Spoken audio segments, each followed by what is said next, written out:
پہلے یہ اعتراض سنیے پھر اس پر ہم بات کرتے ہیں۔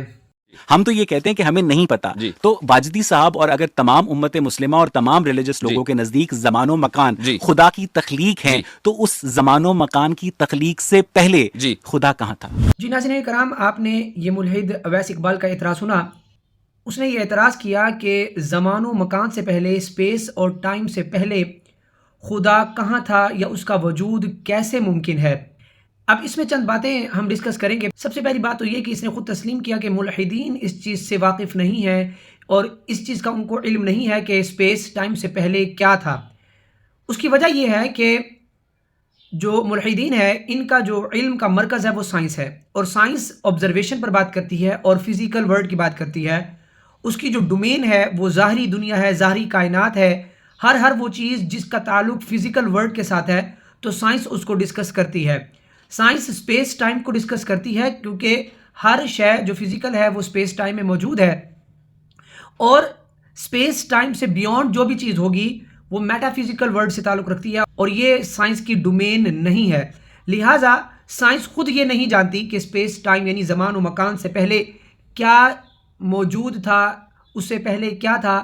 اس حوالے سے سائنس جو ہے وہ آنسر نہیں کرتی، اور چونکہ اب یہ سائنس اس بارے میں نہیں جانتی تو لہٰذا ملحدین بھی اس حوالے سے جاہل اور شکوک و شبہات کا شکار ہیں۔ اب آتے ہیں اعتراض کی طرف۔ پہلی بات تو یہ دیکھیے کہ جو بھی کریشن ہوتی ہے اس کے کریٹر کا اس کریشن سے پہلے ہونا ضروری ہے۔ مثال کے طور پر جو کمپیوٹر کا ایک پروگرام ہے، اس پروگرام کو بنانے والا جو اس کا پروگرامر ہے اس کا اس پروگرام سے پہلے موجود ہونا ضروری ہے۔ یعنی ایسا نہیں ہو سکتا کہ کوئی پروگرام بن گیا ہو اور اس پروگرام نے اپنے پروگرامر کو بنایا ہو۔ ہاں، ایک پروگرام دوسرا کمپیوٹر کا پروگرام تو کریٹ کر سکتا ہے، یعنی ایک پروگرام سے دوسرا پروگرام بنایا جا سکتا ہے، لیکن پروگرام سے اس پروگرام کے بنانے والے پروگرامر کو کریٹ یعنی بنایا نہیں جا سکتا۔ بالکل اسی طرح اسپیس ٹائم زمان و مکان چونکہ ایک کریشن ہے، ایک تخلیق ہے، اور اس کے بنانے والے کا اس سے پہلے ہونا ضروری ہے۔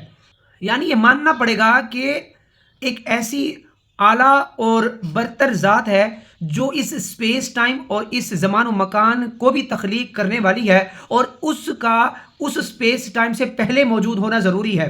یعنی یہ کامن سینس کی بات ہے کہ اسپیس ٹائم جس نے بنایا ہے تو اسپیس ٹائم پہلے بن گیا اور اس کا بنانے والا کیا بعد میں موجود ہوگا؟ یہ ممکن نہیں ہے۔ تو اصول یہی ہے کہ جو کریٹر ہوتا ہے وہ کریشن سے پہلے موجود ہوتا ہے۔ آپ اپنی زندگی میں روزمرہ کے بھی چیزوں کے حوالے سے دیکھ سکتے ہیں۔ مثال کے طور پر یہ میرے سامنے موبائل ہے۔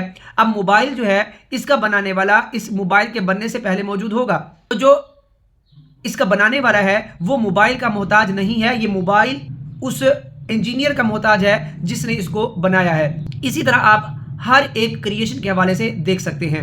ناظرین کرام، دوسری بات یہ ہے کہ جو اسپیس ٹائم ہے یہ کریشن ہے، space time is a creation, اور کائنات کی ہر شے جو ہے وہ اس اسپیس ٹائم میں موجود ہے۔ تو جو اسپیس ٹائم ہے یہ کریشن کے لیے ضروری ہے، کریٹر کے لیے ضروری نہیں ہے۔ یعنی کوئی بھی کائنات کی جو شے ہے وہ اس کے لیے اسپیس ٹائم یعنی زمان و مکان کا ہونا ضروری ہے، کیونکہ کائنات اور اس میں موجود ہر شے لمیٹڈ ہے، فائنائٹ ہے، فانی ہے، چینجبل ہے، متغیر ہے۔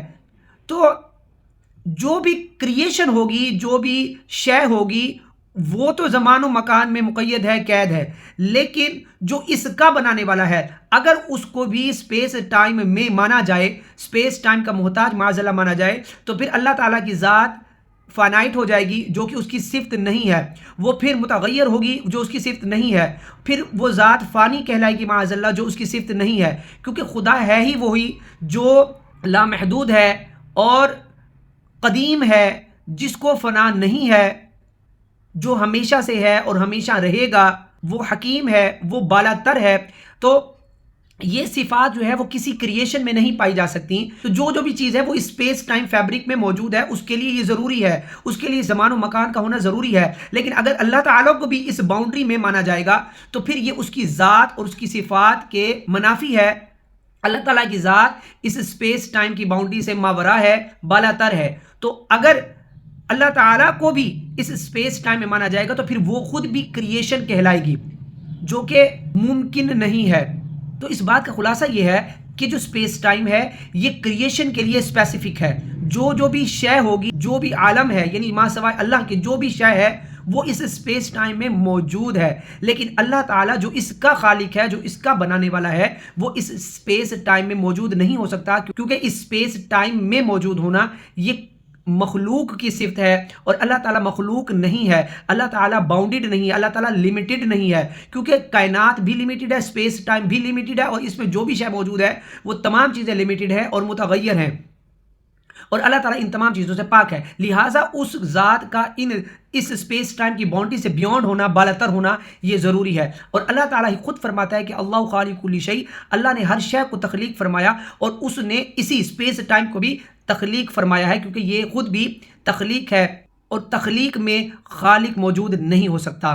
تیسری بات یہ ہے ناظرین کرم، اگر بفرض محال یہ مان لیا جائے کہ اللہ تعالیٰ بھی اس زمان و مکان میں موجود ہے اور یا سپیس ٹائم کا معاذ اللہ وہ محتاج ہے، تو پھر وہ کریشن کہلائے گا. اور پھر وہی سوال دوبارہ پیدا ہوگا کہ اگر اللہ تعالیٰ اس سپیس ٹائم میں موجود ہے تو پھر سپیس ٹائم کو کس نے کریٹ کیا؟ اس کا سپیس ٹائم کا کاز کیا ہے؟ پھر وہی سوال آئے گا، پھر اس کا کاز کیا ہے جس نے سپیس ٹائم کو کریٹ کیا؟ اور اس طرح پھر ہر کاز کا آگے کاز چلتا چلا جائے گا، اور یہ سوال کبھی ختم نہیں ہوگا. اسی کو سائنس کی زبان میں انفینائٹ ریگریس کہتے ہیں، یعنی ایک لامتناہی دور شروع ہو جائے گا جو کبھی ختم ہونے والا نہیں ہے. ہر کاز کے اوپر کاز، ہر کاز کے اوپر کاز ماننا پڑے گا، جو کہ سلسلہ کبھی ختم نہیں ہوگا. اور یہ انفینائٹ ریگریس ہونا یہ ممکن نہیں ہے، اور سائنس بھی اس چیز کو ممکن نہیں مانتی. تو لہٰذا ماننا پڑے گا ایک ذات ایسی ہے جو اس سپیس ٹائم کی بھی خالق ہے، جو ہر شے کی خالق ہے، جو اس سپیس ٹائم سے بالاتر ہے، بیونڈ ہے، اور وہ ذات اللہ تعالیٰ کی ذات ہے کہ اللہ تعالیٰ نے اس سپیس ٹائم کو بھی بنایا، اس کائنات کو بھی بنایا، اور اس کائنات میں ہر شے کو بھی تخلیق کیا ہے. اللہ تعالیٰ ایسی ذات ہے جو سپیس ٹائم کی باؤنڈری میں یا اس کی لمیٹیشن میں نہیں آ سکتی. آخر میں ناظرین کرام اس حوالے سے ملحدین چند اعتراض کرتے ہیں، اس کو بھی دیکھ لیتے ہیں. مثال کے طور پر ملحد اس حوالے سے یہ بات بھی کرتا ہے کہ اگر آپ یہ کہتے ہیں کہ اللہ تعالیٰ سپیس ٹائم سے پہلے تھا، تو یہ پہلے ہونا اور بعد میں ہونا یہ بھی تو وقت ہے. تو یہاں پر وہ عام طور پہ اعتراض کرتے ہیں کہ یہ سپیس ٹائم سے پہلے ہونا وقت ہے، تو اللہ تعالیٰ چونکہ سپیس ٹائم سے پہلے تھا تو پہلے بھی تو وقت ہوگا، تو پھر وہ اس سے بیونڈ کیسے ہو سکتا ہے؟ تو یہاں پر یہ بات ذہن میں رکھیں کہ یہاں پر پہلے ہونا زمانی اعتبار سے نہیں ہے، ٹائم کے اعتبار سے نہیں ہے، بلکہ وجودی اعتبار سے پہلے ہونا ہے. جیسے ہم یہ کہتے ہیں کہ جو 1 ہے، نمبر 1 ہے، یہ 2 سے پہلے آتا ہے. تو اب یہاں پر 2 سے پہلے ہونا یہ زمانی اعتبار سے نہیں ہے، بلکہ وجودی اعتبار سے ہے کہ نمبر 1 کا وجود نمبر 2 سے پہلے ہے. اسی طرح اللہ تعالیٰ کا جو وجود ہے وہ زمان و مکان کے وجود سے پہلے ہے. تو یہاں پر زمانی اعتبار سے نہیں ہے، بلکہ وجودی ترتیب کے اعتبار سے اللہ تعالیٰ کا وجود پہلے ہے. دوسرا اعتراض جو مریدین اس حوالے سے کرتے ہیں کہ جب ہر شے کا ایک سبب ہے، ایک کاز ہے، تو پھر خدا کا کاز کیا ہے؟ اور اگر خدا بے سبب ہے تو پھر یہ کائنات بے سبب کیوں نہیں ہو سکتی؟ تو ہم اس کو بغیر کاز کے کیوں نہیں مان سکتے کہ کائنات بھی خود بخود بن گئی؟ جس ملحدین یہ بات کرتے ہیں کہ جس طرح آپ لوگ کہتے ہیں کہ خدا کا کوئی سبب نہیں ہے، کاز نہیں ہے، تو پھر ہم یہ کائنات کے حوالے سے یہ بات کیوں نہیں کر سکتے کہ وہ بھی بے سبب بن سکتی ہے؟ تو اس حوالے سے یاد رہے کہ جو بھی شے شروع ہونے والی شے ہے، جو جس کا ایک سٹارٹ ہے، اس کا کاز ہونا ضروری ہے. اللہ تعالیٰ کا کوئی آغاز نہیں ہے، کوئی اختتام نہیں ہے. اس کی وجہ یہ ہے کہ جس شے کا آغاز ہوتا ہے، جس شے کا اختتام ہوتا ہے، وہ شے کہلاتی ہے، وہ کریشن، وہ مخلوق کہلاتی ہے. اور مخلوق جو ہے وہ متغیر ہوتی ہے، فانی ہوتی ہے، لمیٹڈ ہوتی ہے، ایک اسپیس ٹائم کی باؤنڈری میں ہوتی ہے. تو اس لیے اس کا کاز ہونا ضروری ہے. اللہ تعالیٰ کا چونکہ آغاز اختتام نہیں ہے، وہ قدیم ہے، وہ ازلی ہے، وہ ابدی ہے، اور وہ کوئی شے نہیں ہے، کوئی مخلوق نہیں ہے، وہ خالق حقیقی ہے. لہٰذا اس کا پھر کاز نہیں ہو سکتا. اور کائنات کو ہم بے سبب اس لیے نہیں کہہ سکتے کیونکہ جو یونیورس ہے یہ بھی لمیٹڈ ہے، یہ چینجیبل ہے، متغیر ہے، اور یہ بڑھ رہی ہے، اس میں یہ ٹوٹ پھوٹ کا شکار ہوتی ہے، اور اس میں انٹروپی پائی جاتی ہے، ڈس آرڈرنس پائی جاتی ہے، اور یہ قدیم نہیں ہے. تو جو صفات اللہ تعالیٰ کی صفات ہیں وہ صفات کسی اور مخلوق میں، کسی اور شے میں، ایون کہ کائنات میں بھی پائی نہیں جا سکتی. تو لہٰذا اس کا ایک کاز ہونا ضروری ہے. جو ذات بے سبب ہوتی ہے، یعنی جس کا کاز نہیں ہوتا، وہ اس کے لیے لامحدود ہونا، اور اس کے لیے قدیم ہونا، اور اس کے لیے لافانی ہونا ضروری ہے. اور یہ تمام صفات صرف اور صرف اللہ تعالیٰ کی ذات میں پائی جاتی ہیں. اس لیے وجود خدا کا سبب نہیں ہو سکتا، اور کائنات کا سبب اس لیے ہے کہ وہ خود ایک کریشن ہے، مخلوق ہے۔ آخری بات یہ ہے کہ ملحدین یہ بھی کہتے ہیں کہ جب اللہ تعالیٰ نے اسپیس ٹائم کو کریٹ کیا تو اس وقت بھی ایک مخصوص وقت ہوگا جس میں اس نے کریٹ کیا، تو جب اسپیس ٹائم سے پہلے ٹائم تھا ہی نہیں تو پھر اس نے کس ٹائم میں اس کو کریٹ کیا؟ تو اس جس لمحے یا جس مخصوص لمحے اس نے کریٹ کیا ہوگا آخر اس وقت بھی تو وقت ہوگا، تو اسپیس ٹائم سے پہلے بھی تو ٹائم ہونا ممکن ہے، تو پھر اللہ تعالیٰ ٹائم سے کیسے ماورا ہو سکتا ہے؟ تو اس بات کو ذہن میں رکھیں کہ اللہ تعالیٰ کا جو ارادہ ہے وہ ازلی ہے، اور کسی شے کا ظہور اپنے وقت پر ہو سکتا ہے۔ یہ ممکن ہے کہ اللہ تعالیٰ نے کائنات کو پہلے ہی وجود بخش دیا ہو، لیکن جیسے ہی اس نے وقت کو تخلیق کیا تو اس کائنات کا ظہور سامنے آ گیا ہے۔ مثال کے طور پر سورج پہلے سے موجود تھا، اس کی روشنی موجود تھی، لیکن جیسے ہی وقت کو تخلیق کیا تو سورج کی جو روشنی ہے اس کا اظہار ہو گیا۔ تو اللہ تعالیٰ کا جو ارادہ ہوتا ہے وہ ازلی ہے، اور اس شے کا، اس چیز کا جو ظہور ہے وہ اپنے وقت پر ہوتا ہے۔ امید ہے کہ آپ کو اس اعتراض کا جواب سمجھ آ گیا ہوگا۔ اللہ تعالیٰ سے دعا ہے کہ اللہ تعالیٰ ہمارے ایمان کی حفاظت فرمائے اور ہمیں قرآن و سنت کا فہم نصیب فرمائے۔ آمین، جزاک اللہ۔